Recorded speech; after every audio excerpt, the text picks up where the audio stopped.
ನಮಸ್ಕಾರ, welcome to Gagana DN Kannadathi YouTube channel ಅಂತ ಹೇಳ್ತಾ ಇವತ್ತು ಸಂಡೇ ಏನು ಸ್ಪೆಷಲು ಅಂತ ಅಂದರೆ ಬಾಯ್ಲ್ಡ್ ಸ್ಪೈಸಿ ಎಗ್ ರೈಸ್ ಮಾಡ್ತಾಯಿದ್ದೀನಿ. ಯಾವ ರೀತಿ ಮಾಡ್ತೀನಿ ಅಂತ ಪೂರ್ತಿ ವಿಡಿಯೋ ಕೊನೆವರೆಗೂ ನೋಡಿ.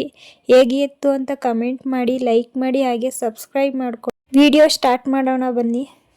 ಬಾಯ್ಲ್ಡ್ ಸ್ಪೈಸಿ ಎಗ್ ರೈಸ್ಗೆ ಏನೇನು ಬೇಕು ಅಂತ ನಾನು ವಿಡಿಯೋ ಸ್ಟಾರ್ಟಿಂಗಲ್ಲೇ ಹಾಕಿರ್ತೀನಿ. ಅದನ್ನ ನೋಟ್ ಮಾಡಿಕೊಂಡು ನೀವು ಐಟಮ್ಸ್ನ ನೀವು ಸಪ್ರೇಟಾಗಿ ತೆಗೆದಿಟ್ಕೊಂಡು ವಿಡಿಯೋ ನೋಡ್ಕೊಳ್ಳಿ. ಯಾವ ರೀತಿ ಏನೇನು ಐಟಮ್ ಯಾಕೆ ನೋಟ್ ಮಾಡ್ಕೊಳ್ಳಿ ಅಂತ ಅಂದೆ ಅಂದರೆ ನಿಮ್ಗೇನು ಅಡ್ವಾಂಟೇಜ್ ಸಿಗುತ್ತೆ ಅಂದರೆ ನಾವು ಇನ್ನೊಂದು ಟೈಮ್ ಮಾಡಬೇಕು ಅಂದಾಗ ನಮಗೆ ಮರ್ತೋಗಿದ್ರು ಬುಕ್ಕಲ್ಲಿ ರೆಕಾರ್ಡ್ ಆಗಿರುತ್ತೆ. ಅದಕ್ಕೋಸ್ಕರ ನೋಟ್ ಮಾಡ್ಕೊಳ್ಳಿ, ನಿಮ್ಗೆ ಅಡ್ವಾಂಟೇಜ್ ಆಗುತ್ತೆ ಅಂತ ಹೇಳ್ತಿರೋದು.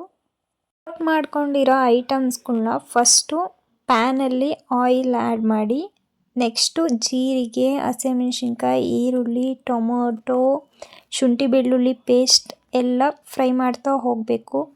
ಮೇಥಿ ಸೊಪ್ಪನ್ನ ಆ್ಯಡ್ ಮಾಡೋದ್ರಿಂದ ಬಾಡಿಲಿರೋ ಕೊಲೆಸ್ಟ್ರಾಲ್ ಕಮ್ಮಿ ಆಗುತ್ತೆ ಮತ್ತು ನಮ್ಮದು ಏನಾದರೂ ಹಾರ್ಟ್ ಪ್ರಾಬ್ಲಮ್ ಇದ್ದರೆ ಕಮ್ಮಿ ಆಗುತ್ತೆ. ಈ ರೀತಿ ನಾವು ಅಡುಗೆಯಲ್ಲಿ ಆ್ಯಡ್ ಮಾಡ್ಕೊತಾ ಹೋದರೆ ನಮ್ಮ ಆರೋಗ್ಯನ ಬ್ಯಾಲೆನ್ಸ್ ಮಾಡ್ಬೋದು.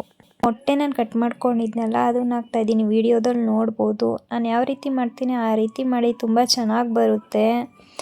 ಆಮೇಲೆ ಒಂದು ಮೊಟ್ಟೆ ಹೇಳಿದ್ನಲ್ಲ, ಆ ಮೊಟ್ಟೆ ನಮಗೆ ಈ ಥರ ಆ್ಯಡ್ ಮಾಡೋದ್ರಿಂದ ರೈಸ್ ಜೊತೆ ಚೆನ್ನಾಗಿ ಉಪ್ಪು ಖಾರ ಹತ್ತುತ್ತೆ. ರೈಸ್ಗೂ ಒಂದೊಂದು ತುತ್ತಿಗೂ ಟೇಸ್ಟ್ ಸಿಗುತ್ತೆ.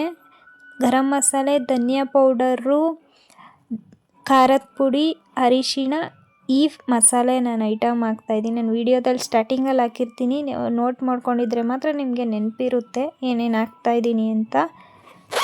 ರೆಡಿ ಇರೋ ರೈಸ್ನ ಈ ಮಸಾಲೆಗೆ ಆ್ಯಡ್ ಮಾಡಿ ಇದನ್ನು ಹೈ ಫ್ಲೇಮಲ್ಲಿ ನಾವು ಫ್ರೈ ಮಾಡ್ತಾ ಹೋಗಬೇಕು. ಆವಾಗ ರೈಸ್ ಬಿಸಿ ಆಗುತ್ತೆ, ಆವಾಗ boiled spicy egg rice ready ಆಗುತ್ತೆ.